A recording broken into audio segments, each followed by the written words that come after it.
ሰላም ጤና ይስጥልን ክቡራን የዩቲዩብ ቤተሰቦች፣ የሰዓቱን አጫጭር መረጃዎች እየቀርብ ያለው እስከ ፍጻሜው አብራችሁን ቆዩ።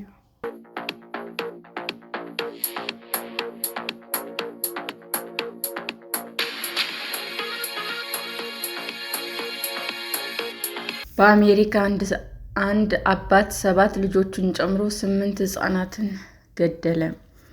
በአሜሪካ ሉዊዚያና ግዛት አንድ አባት 7 ልጆቹንና አንድ የማይዛመደውን ሕፃን በጅምላ መግደሉን ፖሊስ አስታወቀ። ልጆቹ ከ1 ዓመት እስከ 14 ዓመት ዕድሜ ያላቸው መሆናቸውን በአሜሪካ የቢቢሲ አጋር የሆነው ሲቢኤስ ዘግቧል።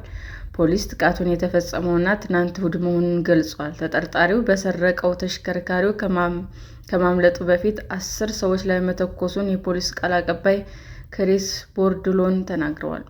ፖሊስ ተጠርጣሪውን ለማምለጥ ሲሞክር ተከትሎ በወሰደው እርምጃ መገደሉንም ገልጸዋል።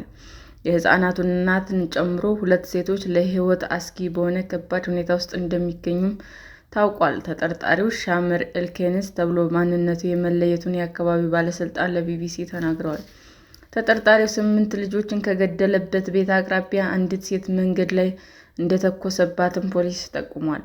ከተጎጂዎች መካከል አንዱ በአቅራቢያ ወደሚገኝ ቤት በማምለጥ ለፖሊስ ደውሏል። ከቤቱ ጣሪያ የወደቀ 9ኛው ሕፃን ሆስፒታል እንደሚገኝ ፖሊስ አስታውቋል። ሰላም ጤና ይስጥልን ውድ የዩቲዩብ ቤተሰቦቼ እንዴት ናችሁ?